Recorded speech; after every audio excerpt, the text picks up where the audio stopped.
Bonjour et bienvenue sur afleurdepeau.fr. Je vous donne rendez-vous aujourd'hui pour une nouvelle vidéo, donc au cours de laquelle nous allons parler imperfections et surtout correction des imperfections.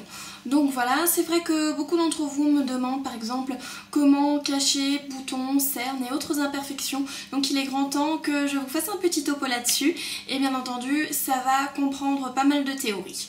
Donc vous connaissez éventuellement, je pense la plupart d'entre vous, ce genre de palette donc avec différents tons. C'est des palettes de camouflage professionnel tout simplement, et je vais vous expliquer en fait à quelle couleur, à quelle imperfection se rapporte chaque couleur de la palette et bien entendu comment et quand les appliquer. Voilà, donc on va commencer à parler un peu théorie parce que c'est quand même l'essentiel pour pouvoir comprendre un peu comment camoufler différentes imperfections. Donc on va parler théorie des couleurs et pour cela je vais vous diffuser tout de suite un petit graphique qui va vous permettre de comprendre plus facilement en fait de quoi il s'agit. Voilà, donc vous avez devant vous en fait une simple théorie des couleurs qui va vous montrer donc chaque couleur et sa couleur complémentaire. Donc pour retrouver en fait la couleur complémentaire de chaque couleur, vous allez tout simplement à l'opposé du rond. Donc vous allez par exemple retrouver que le rouge est complémentaire au vert, l'orange est complémentaire au bleu, quoi d'autre, donc le violet est complémentaire au jaune. Donc tout ça c'est des éléments super importants pour comprendre donc comment camoufler. Donc on va commencer bien entendu par les cernes, je pense que c'est ce qui vous intéresse le plus. Et vous allez donc voir que sur la charte que je viens de vous diffuser, donc les cernes qui sont bleues contrastent en fait, sont complémentaires au orange. Donc qu'est-ce qu'on va utiliser pour corriger des cernes bleu foncé? On va utiliser de l'orange. Voilà, donc en ce qui concerne les cernes, je suppose que la plupart d'entre vous utilisent un anti-cerne classique. C'est vrai que si vous n'avez pas de correcteur orange, vous pouvez utiliser n'importe quel anti-cerne.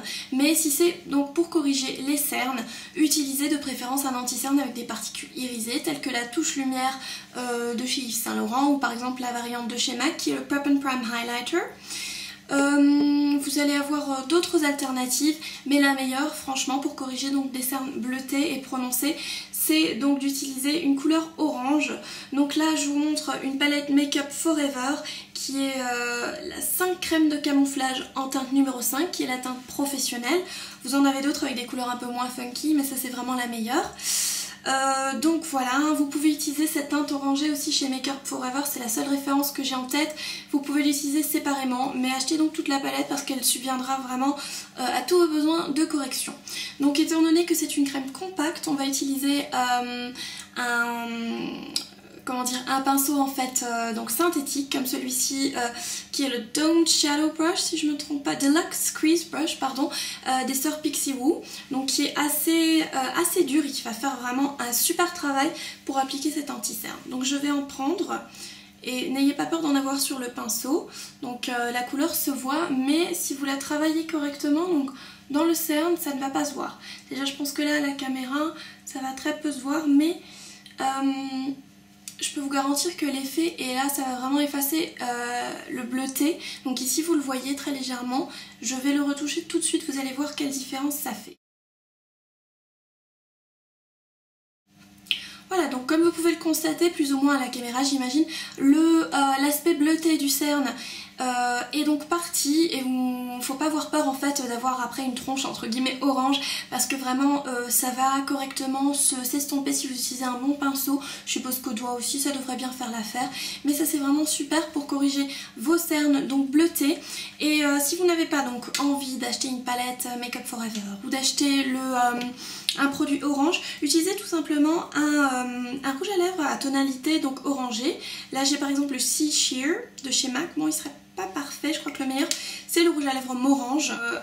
Appliqué en petite quantité en fait ça va tout à fait faire l'effet. On va ensuite passer à tout ce qui est correction des imperfections, à savoir les boutons. Donc on va utiliser ici un correcteur vert, donc comme vous avez vu sur la charte, le rouge, parce que généralement les boutons sont rouges, est complémentaire au vert, donc on va se tenir au vert. Et là pareil, on en prend un peu, donc cette teinte aussi se vend séparément chez Make Up Forever. on en prend un peu et puis on va venir l'appliquer là où il faut, mais par petites doses, hein. Voilà, ça je vous le conseille de le faire après le fond de teint, ce sera plus facile. Mais si par exemple vous avez des rougeurs donc qui sont en permanence sur votre visage et que vous souhaitez camoufler, vous avez de très bonnes bases de couleurs, donc vous les trouvez chez Make Up For Ever, chez Givenchy. Vous la localisez donc avant votre fond de teint sur la zone où vous estimez avoir trop de rougeur, et ça devrait déjà pas mal camoufler donc ces dites rougeurs qui vous embêtent tout au long de la journée. Donc bien entendu ce vert il peut s'utiliser aussi donc au niveau du nez. Si vous avez par exemple comme moi les ailes du nez un peu rougies, si vous êtes malade par exemple, mais je vais en venir encore après parce que c'est encore différent, parce que quand vous êtes malade forcément vous avez une autre peau. Donc voilà, si vous avez des boutons, mais vraiment je parle des boutons qui sont pas très jolis à voir, qui sont déjà un peu croûteux, allez-y très légèrement avec celui-ci parce que ça risque après de faire pire qu'avant, parce que vous allez avoir le produit qui va se mettre dans les plis, dans les croûtes entre guillemets. Ça va vraiment pas être beau à voir, donc allez-y si vous avez vraiment des imperfections, des impuretés, allez-y mollo, donc avec un fard de type crème. Voilà, ou alors vous estompez bien correctement, mais attention toujours parce que ça risque bien entendu de rendre le problème pire. Au niveau bactérien bien entendu, hein, parce que vous avez des bactéries qui peuvent se loger dans le pinceau et dans le fard crème, n'oublions pas. Ensuite, donc dans cette palette, nous allons avoir la teinte violette, et celle-ci, elle va être tout simplement pour corriger tout ce qui est teint fatigué, teint palo, parce que généralement ça se traduit par un teint donc assez jaune, et comme le jaune contraste, ou plutôt est complémentaire du violet, c'est avec le violet qu'on va bien entendu camoufler, ou plutôt cacher cette pâleur donc dans le visage. Généralement on va retrouver ça donc au niveau des cernes, au niveau du menton, au niveau du nez. Donc moi j'ai la chance parce que j'ai pas trop ce problème. C'est vrai que j'ai une peau quand même assez rosée, mais je pense que la plupart des personnes qui vont avoir une peau donc en NC, c'est-à-dire une peau dorée, ça peut tout à fait être le cas, donc elles vont être plus susceptibles d'utiliser ce correcteur violet.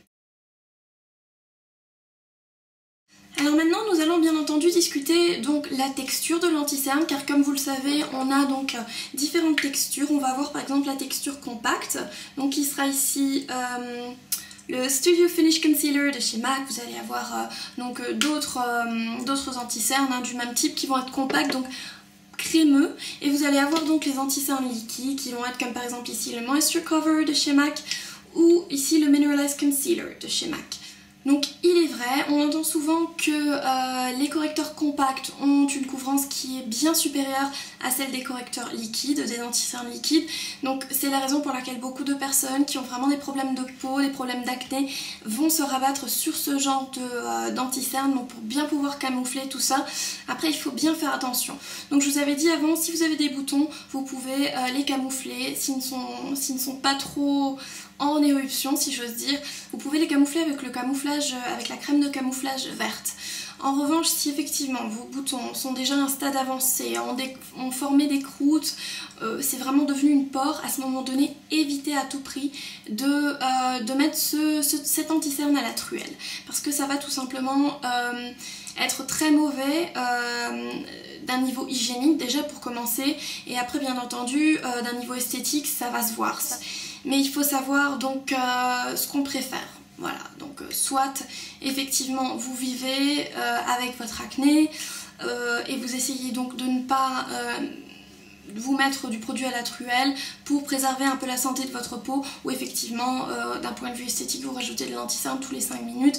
C'est vrai que pour certaines personnes ça marche, pour d'autres c'est vraiment désastreux. Donc bien entendu avant tout il faut savoir ce qui va le mieux pour votre peau, car chaque type de peau est différent. Donc si j'ai réussi à vous faire peur un peu avec l'anti-cerne compact, je pense que c'est le cas pour certains d'entre vous. Bah écoutez, je vous conseille tout simplement de passer donc à l'anti-cerne liquide, que vous allez pouvoir appliquer en plus petites touches et vraiment de manière localisée, comme ça, hop, sur l'imperfection. Et à ce moment donné, pas bouger donc la matière avec le pinceau. Tout simplement, vous arriverez mieux à blender ce produit que peut-être l'anti-cerne compact. La couvrance effectivement sera moindre, mais vu que c'est une texture liquide, ça ne va pas davantage dessécher en fait donc l'imperfection, le bouton, donc la croûte que vous pourriez avoir donc au niveau du visage. Donc c'est quand même quelque chose que je vous conseillerais vivement, donc de passer plutôt à l'anti-cerne liquide. Et en ce qui concerne donc l'anti-cerne compact, pour toutes les personnes qui n'ont pas de boutons à camoufler, pas d'imperfections trop difficiles, par exemple juste des cernes légèrement marquées ou d'autres petites rougeurs, et ne souhaitent pas investir donc justement dans une palette de camouflage professionnel, à ce moment donné c'est une très bonne option bien entendu si vous n'avez pas la peau trop sèche. Donc voilà, moi pour ma part je l'utilise toujours après le maquillage, donc pour un peu faire le ménage s'il y a des chutes par exemple au niveau des fards à paupières, ou pour délimiter la virgule ou même les sourcils. Donc pour ça l'anti-cerne compact est vraiment super, parce que bien entendu l'anti-cerne liquide vous n'arriverez pas donc à le mettre de manière aussi localisée, aussi couvrante. Mais il faut quand même savoir accepter sa peau. Donc je ne parle pas de l'acné, mais je parle par exemple des taches de rousseur, des petites rougeurs, ce sont des choses qui vont vous correspondre, qui vont donner un caractère à votre peau, un caractère tout simplement à votre visage, et il ne faut pas complètement les effacer. Certes, on peut les atténuer, donc d'ailleurs si effectivement vous avez des rougeurs comme ça dans le visage, allez-y, mettez quelque chose pour légèrement les camoufler, mais ça ne sert à rien de repartir le matin de la salle de bain avec un teint qui a vraiment une couleur unie, un teint de zombie quasiment. Il faut quand même qu'on voit vos taches de rousseur, vos petites rougeurs, même si ce n'est qu'un peu, parce que sinon après le visage est plat, le visage c'est vraiment un visage en 2D qui n'aura vraiment pas de caractère. Voilà, donc une fois que vous avez appliqué votre anti-cerne, il faut bien entendu le sceller, parce que surtout quand vous utilisez un anti-cerne liquide, à ce moment donné, vous allez avoir toujours cette sensation un peu liquide, comme quoi le produit pourrait éventuellement bouger. Donc à ce moment donné, il y a deux très bons produits sur le marché. Vous allez avoir de chez Benefit la Powder Flash, donc qui est en fait une poudre un peu rosée, je crois très légèrement irisée. Et vous allez avoir la Prep and Prime de chez MAC. Le principe de ces deux poudres, c'est que ce sont des poudres très finement moulues qui vont donc se déposer sans déposer aucun voile de couleur, mais juste fixer le maquillage là où la peau est vraiment la plus sensible. Bien entendu, une poudre tout à fait normale fera également l'affaire, mais c'est vrai que quand la poudre est très finement moulue, elle aura tendance donc à moins couler dans les plis, donc ce qui peut arriver si vous avez un fond de teint très liquide et utilisez n'importe quelle poudre au-dessus, ça peut bien entendu filer dans les plis, et ce sera un peu moins ou beaucoup moins le cas donc pour tout ce qui est poudre finement moulue. Voilà, donc celle-ci c'est spécialement conçue pour le contour des yeux, donc c'est la Powder Flash de chez Benefit, et la Prep and Prime de chez MAC sera pour l'ensemble du visage carrément. Voilà, nous sommes arrivés à la fin de notre vidéo consacrée à la théorie du camouflage. Bien entendu, vous n'êtes pas obligé de vous acheter X 1000 couleurs de correcteurs, X 1000 palettes de camouflage si votre anti-cerne actuel fait le boulot. Ce ne sont que des théories, et je veux dire, moi aussi, pendant longtemps, je n'ai pas utilisé de correcteur vert ni de correcteur orange. Donc oui, je n'en suis pas morte. C'est juste pour vous expliquer donc au pire des cas comment faire si vraiment vous avez des cernes très prononcées. Je sais que c'est le cas de certaines. Si vous avez des problèmes donc de rougeur localisée. Donc ce n'est qu'à titre informatif. Et j'espère que ça a pu vous apprendre au moins quelques nouvelles astuces. Je n'ai peut-être pas répondu à toutes vos questions, donc si c'est le cas, n'hésitez pas à me poser votre question donc en commentaire ou en message privé. Je serai toujours ravie donc de répondre à vos questions. Bien entendu, vous pouvez me laisser un commentaire par rapport à vos différentes techniques de camouflage, également pour tout ce qui est peau à problème, donc problème de boutons, d'acné, etc. Ça m'intéresserait beaucoup d'avoir votre avis. Est-ce que vous êtes plutôt anti-cerne compact? Est-ce que vous êtes plutôt anti-cerne liquide? Comment faites-vous? Je pense que si vous contribuez donc par commentaire, ça pourrait aider à beaucoup d'autres personnes donc qui passeront par cette vidéo et qui jetteront un coup d'œil donc sur les commentaires. Voilà, donc comme je vous avais dit au courant de la vidéo, n'essayez pas trop de camoufler non plus les petites taches de rousseur, les rougeurs localisées. Vous pouvez les atténuer, mais ne gommez pas ce qui fait de vous en fait qui vous êtes, et ce sont vraiment de petits détails qui vont donner du caractère à votre visage. Voilà, donc je vous remercie d'avoir regardé cette vidéo. Je vous dis bien entendu à la prochaine vidéo sur YouTube ou sur un prochain article sur le www.afleurdepeau.fr. Je vous remercie d'avoir regardé cette vidéo. Si elle vous a plu, n'hésitez pas donc à vous abonner pour ne rater plus aucune vidéo. N'hésitez pas non plus à commenter, à la partager et bien sûr à vous rendre sur le www.afleurdepeau.fr pour encore plus de make-up, de revues et d'articles tout autour du thème de la beauté. Je vous remercie.